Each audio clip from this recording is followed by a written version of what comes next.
Hello everyone, स्वागत है आप सभी का आपके अपने स्टडी प्लेटफॉर्म अंकित एकेडमी पर। दोस्तों, सीटेट पेपर 2 के लिए आज हम आपके लिए लेकर आए हैं प्रीवियस ईयर क्वेश्चन पेपर यानी पीवाईक्यू लेकर आए हैं। तो आज से हमारा सीरीज जो स्टार्ट हो रहा है वो पीवाईक्यू का स्टार्ट हो रहा है।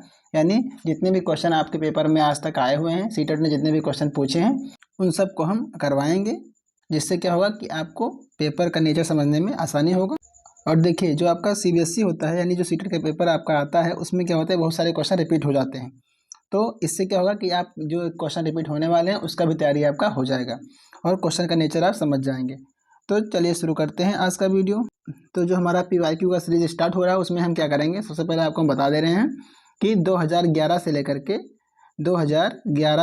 के और 2024 तक जितने भी क्वेश्चन आपके पेपर में आज तक आए हैं उन सबको हम करवाएंगे। यानी प्रीवियस ईयर क्वेश्चन जितने भी आज तक पेपर में आपके आए हैं उन सबको हम करवाएंगे, जिसमें क्या होगा कि आपके सभी विषय के प्रीवियस ईयर क्वेश्चन हम करवाने वाले हैं।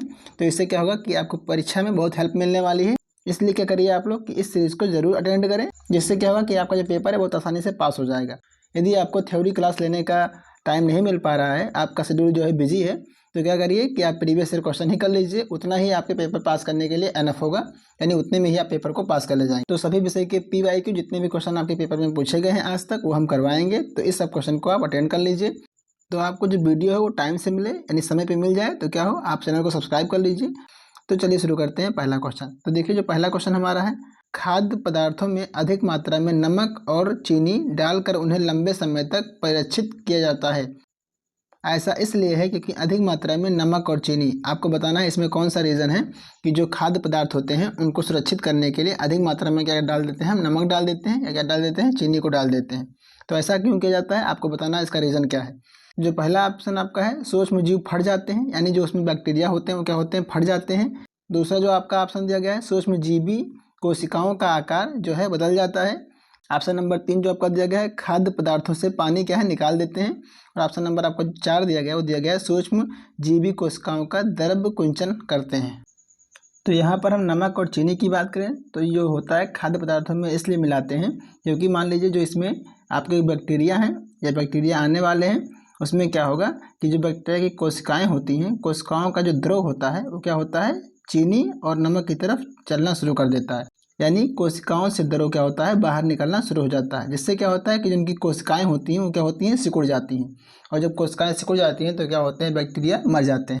तो इसे कहते हैं द्रव कुंचन, प्लास्मोसिस भी इसे कहते हैं। तो प्लास्मोसिस की जो क्रिया होती है, इससे क्या होता है कि कोशिका से द्रव क्या होते हैं, बाहर आ जाते हैं और जीवाणु जो होते हैं मर जाते हैं। तो इसे हम कहते हैं द्रव कुंचन। तो यही प्रक्रिया आपकी होती है। तो ऑप्शन नंबर डी आपका सही हो जाएगा, यानी सूक्ष्मजीवी कोशिकाओं का द्रव कुंचन करते हैं कौन, नमक और चीनी। तो इस तरह से क्वेश्चन नंबर जो फर्स्ट है इसका ऑप्शन कौन सही हो जाएगा, ऑप्शन नंबर डी।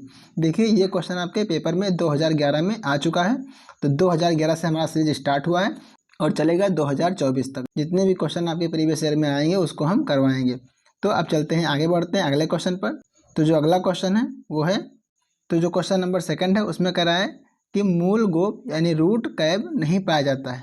तो इसमें आपको बताना है कि जो रूट कैब होता है वो किस में नहीं पाया जाता है, वो जलीय पौधों में नहीं पाया जाता है, वो समोद भित्ति यानी मीजोफाइट में नहीं होता है, या हेलोफाइट में नहीं होता है, या मरुद भित्ति यानी मरुस्थलीय पौधों में नहीं होता है। तो आपको बताना है कि जो मूल गोप होता है वो किन में नहीं पाया जाता है। देखिए, मूल गोप क्या होता है, पौधे का जो मान लीजिए जड़ है, तो जड़ में क्या होता है कि नीचे क्या होता है, टोपी के समान क्या होती है, संरचना होती है, जिसे हम क्या बोलते हैं, मूल गोप कहते हैं। ये करता क्या है कि सख्त मिट्टी से पौधे की जड़ की रक्षा करता है। तो इसे हम क्या बोलते हैं, मूल गोप कहते हैं। तो कह रहा है इनमें से कि मूल गोप नहीं पाया जाता है। तो आपको बताना है किसमें नहीं पाया जाता है। तो जो अगर हम बात करें मूल गोप की, तो जो जलीय पौधों में होता है वो मूल गोप उसमें नहीं पाया जाता है, यानी ऑप्शन नंबर ए क्या हो जाएगा, सही हो जाएगा। अब चलते हैं अगले क्वेश्चन पर। तो अगला क्वेश्चन देख लेते हैं।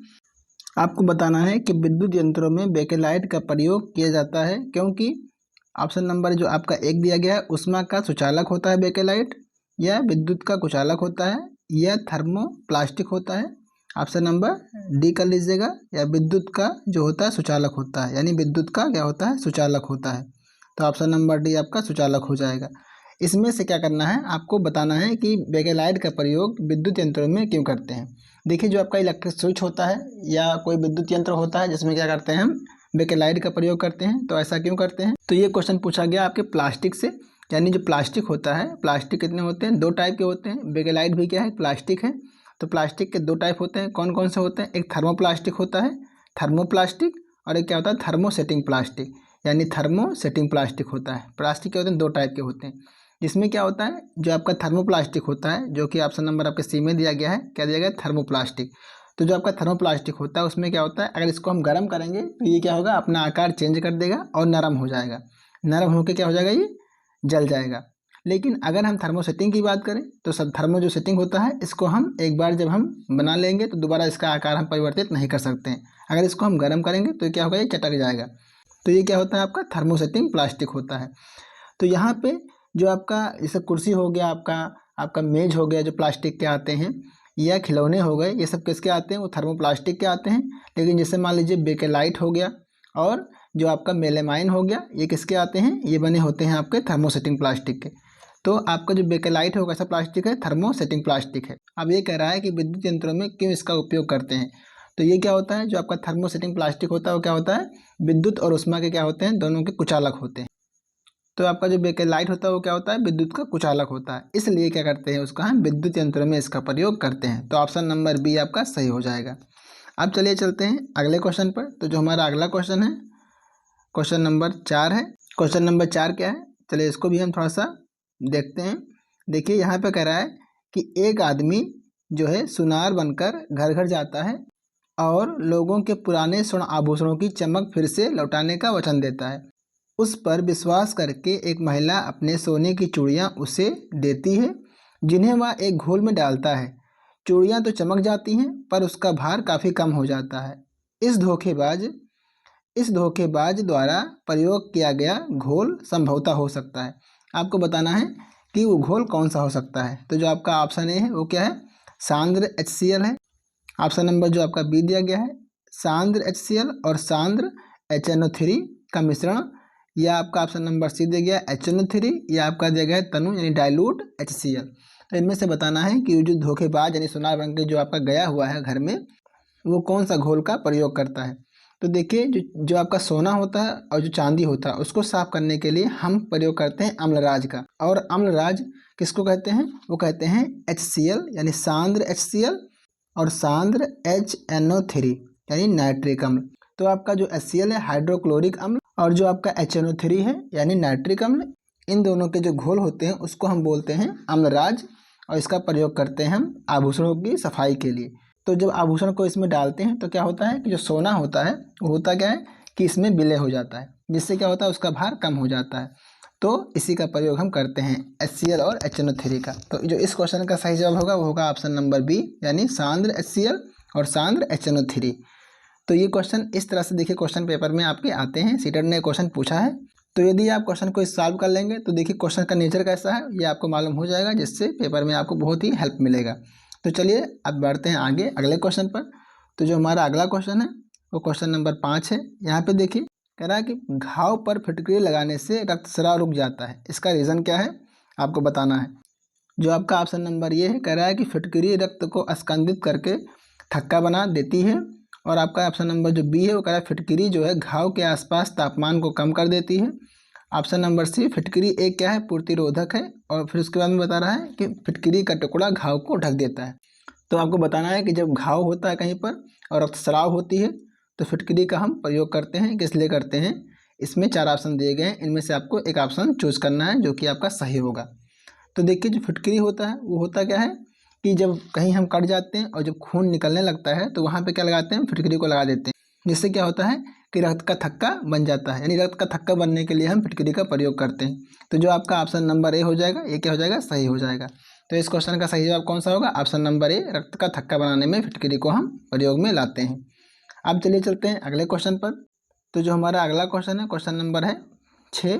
अब यहाँ देखिए कह रहा है ग्रीन हाउस प्रभाव जिससे वायुमंडलीय ताप बढ़ रहा है का मुख्य कारण है। अब आपको बताना है कि इनमें से किस गैस की वजह से क्या होता है ग्रीन हाउस प्रभाव देखने को मिलता है, इसका मुख्य गैस कौन सा है।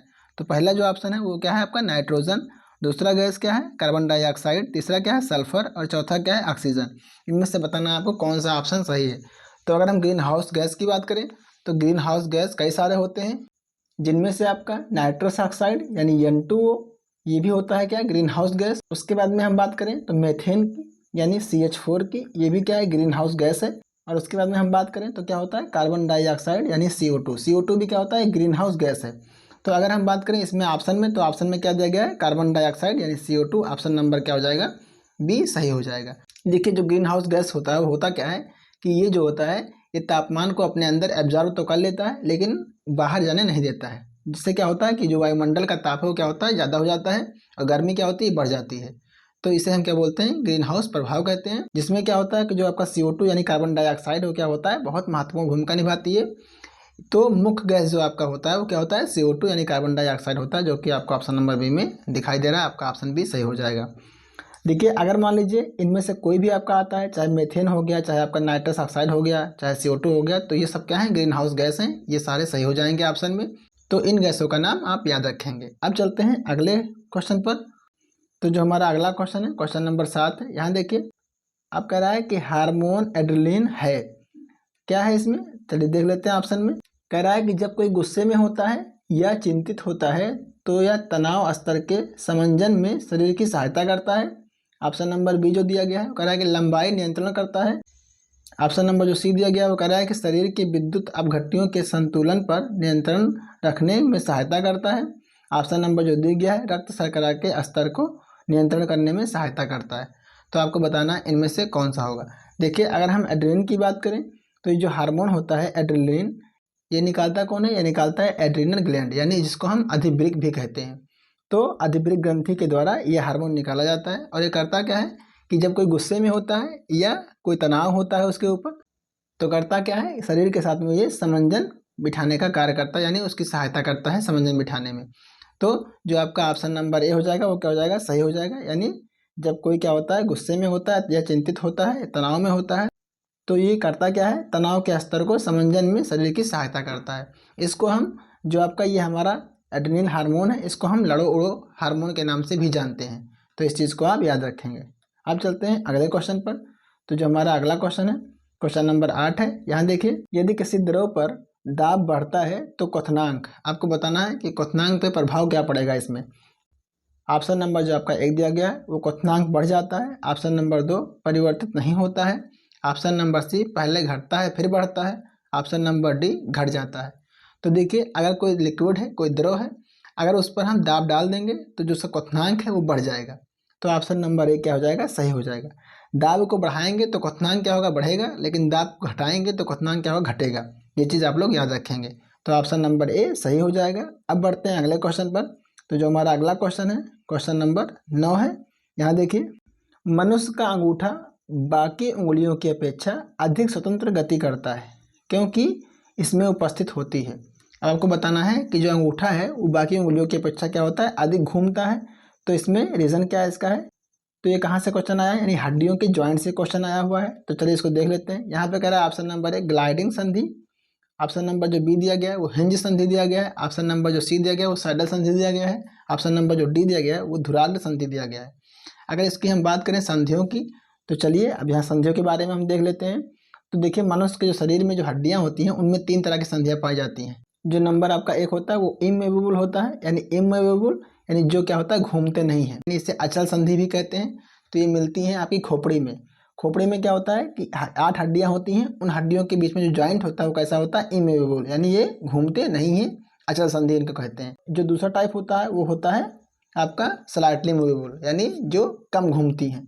तो जैसे मान लीजिए जो पसली की हड्डियाँ हो गई और आपकी जो रीढ़ की हड्डियाँ हो गई, इनके बीच में जो जॉइंट मिलेगा वो कैसा मिलेगा आपको, जो मिलेगा आपका स्लाइटली मूवेबल। इसके बाद में अगर हम बात करें तीसरे नंबर की, जो तीसरा नंबर आपका होता है वो होता है फ्रीली मूवेबल, यानी स्वतंत्र रूप से घूमने वाली।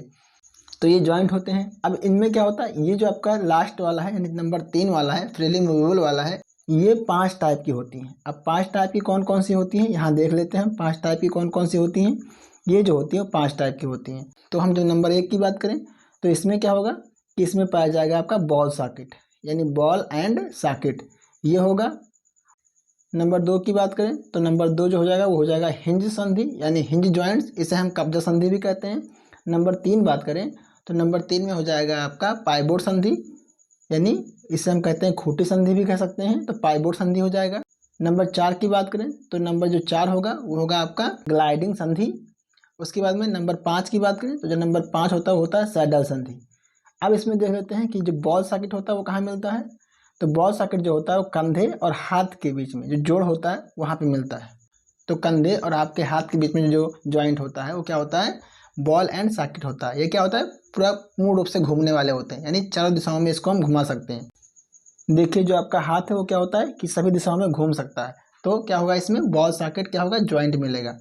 अगर हम हिंज की बात करें, हिंज संधि की बात करें, तो इसमें क्या होता है कि जो आपकी हड्डियां होती हैं वो सिर्फ एक दिशा में खुलती हैं। जैसे आपके हाथ की कोहनी जो हो गई, वो देखिए कोहनी को आप आगे की तरफ तो मोड़ सकते हैं लेकिन पीछे की तरफ इसको नहीं घुमा सकते हैं। तो इसे बोलते हैं कब्जा संधि। जैसे दरवाजे में क्या होता है, कब्जा होता है, केवल दरवाजा एक तरफ खुलता है। तो इसी तरह आपके हाथ में भी क्या होता है, हिंज संधि पाया जाता है, यानी कब्जा संधि मिलता है। आपके पैर की बात करें तो पैरों में भी क्या होता है, हिंज जॉइंट्स मिलता है, जो कि पैर भी देख क्या होता है कि पीछे की तरफ तो खुल जाता है लेकिन आगे की तरफ नहीं आता है। तो ये क्या होता है, आपका हिंज संधि होता है। उसके बाद में अगर हम बात करें पाइवोट संधि की, तो इसे कहते हैं खूंटी संधि। जो आपका गर्दन होता है और जो आपका रीढ़ की हड्डी होती है उसमें क्या मिलता है, उनके बीच में ज्वाइंट जो होता है वो क्या होता है, उसे कहते हैं पाइवोट संधि। इसको क्या करते हैं हम, आगे पीछे या दाएं बाएं क्या करते हैं, हम इसको घुमा सकते हैं। तो देखिए सर को आप क्या होगा, ऊपर नीचे भी आप कर सकते हैं और दाएं बाएं भी सर को घुमा सकते हैं। तो इसमें क्या मिलता है, इसमें मिलता है आपका पाइवोट संधि यानी पाइवोट ज्वाइंट मिलता है। अगर हम ग्लाइडिंग की बात करें तो जो ग्लाइडिंग होता है वो क्या होता है, इसे कहते हैं फिसलने वाली संधि यानी फिसलन संधि। तो कलाई और पंजे के बीच में जो ज्वाइंट होता है उसे क्या कहते हैं, ग्लाइडिंग संधि कहते हैं, यानी ये फिसलने वाला होता है। तो कलाई को जब आप पकड़ेंगे तो वहाँ पे क्या होता है, पकड़ के थोड़ा दबाएंगे तो क्या होगा, वहाँ पे आपको ग्लाइडिंग फील होगा, यानी वहाँ पे क्या होगा, थोड़ा फिसलन आपको महसूस होगा। तो यहाँ पे क्या होता है, ग्लाइडिंग संधि मिलता है। अगर हम बात करें सैडल संधि की, तो जो आपका सैडल संधि होता है वो होता क्या है कि ये बॉल और सॉकेट का छोटा रूप होता है। यानी बॉल सॉकेट जो होता है वो क्या होता है, चारों दिशाओं में घूम सकता है, लेकिन जो बॉल सॉकेट का छोटा रूप होता है वो क्या होता है, सैडल संधि होता है कि ये अंगूठे के जॉइंट में मिलता है। तो यहाँ जो कह रहा था क्वेश्चन कि इसमें कौन संधि होता है, तो इसका जो ऑप्शन नंबर सी होगा यानी सैडल संधि, ये आपका ऑप्शन सही हो जाएगा। तो देखिए पूरा व्याख्या हमने कर दिया है। अगर मान लीजिए कहीं से भी क्वेश्चन आपका आएगा इस संधि से, तो उम्मीद करते हैं कि जितने भी क्वेश्चन मान लीजिए अगर आएंगे तो आप इसको आप सॉल्व कर ले जाएंगे, यानी आपको कोई समस्या नहीं होगी। अब चलते हैं अगले क्वेश्चन पर। तो जो हमारा अगला क्वेश्चन है, क्वेश्चन नंबर 10 है। यहाँ देखिए ये कह रहा है कि एक डॉक्टर जो है वो अति अम्लता का उपचार करने के लिए एक दवाई देता है। इस दवाई में मुख्य संगठक क्या होता है। अब अति अम्लता की बात करें तो जानते हैं आप लोग कि पेट में क्या होता है, आपके आमाशय में HCl की मात्रा क्या होती है, अधिक हो जाती है।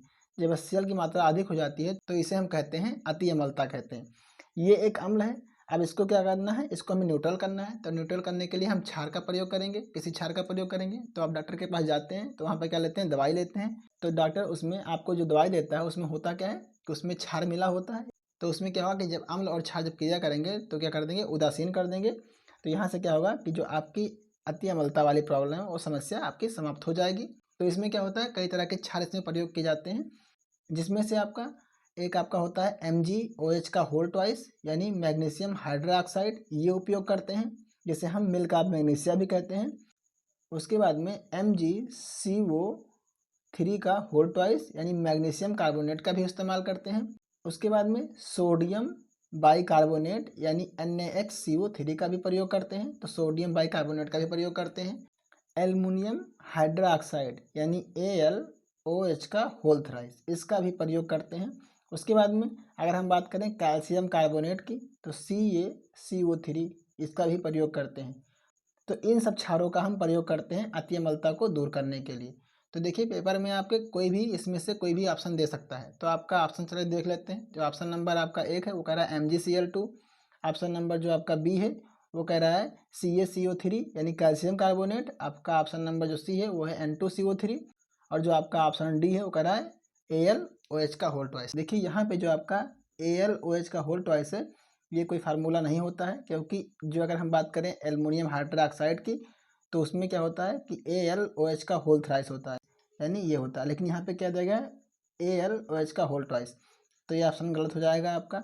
MgCl2 का प्रयोग नहीं करते हैं, Na2CO3 का प्रयोग नहीं करते हैं, लेकिन कैल्शियम कार्बोनेट यानी CaCO3 का प्रयोग करते हैं। तो आपका ऑप्शन B सही हो जाएगा, क्योंकि यहाँ देखिए आपका कैल्शियम कार्बोनेट हमने बताया था कि कैल्शियम कार्बोनेट को भी प्रयोग करते हैं अति अम्लता को दूर करने के लिए। कैल्शियम कार्बोनेट क्या है? कैल्शियम कार्बोनेट एक क्षार है, तो इसका हम प्रयोग करते हैं। तो इन पांचों चीज़ों का हम प्रयोग करते हैं। इन चीज़ों को आप लोग ध्यान रखिएगा कि इनमें से कोई आपका ऑप्शन आएगा तो वो आपका ऑप्शन सही हो जाएगा। तो देखिए ये थे 2011 के 10 क्वेश्चन। अब आगे जो क्वेश्चन आपके बचे हुए 20 क्वेश्चन उसको हम लाएंगे अगले वीडियो में। वीडियो का लेंथ लंबा ना हो इसका विशेष ध्यान रखते हुए हम खाली आपको 10 क्वेश्चन करवा रहे हैं। तो क्या होगा कि हम एक साल के पेपर को 3 वीडियो में कवर करेंगे, जिससे क्या होगा कि आपको आसानी से समझ में भी आएगा और वीडियो की जो लेंथ है वो लंबी नहीं होगी, तो इससे आपको पढ़ने में आसानी होगा।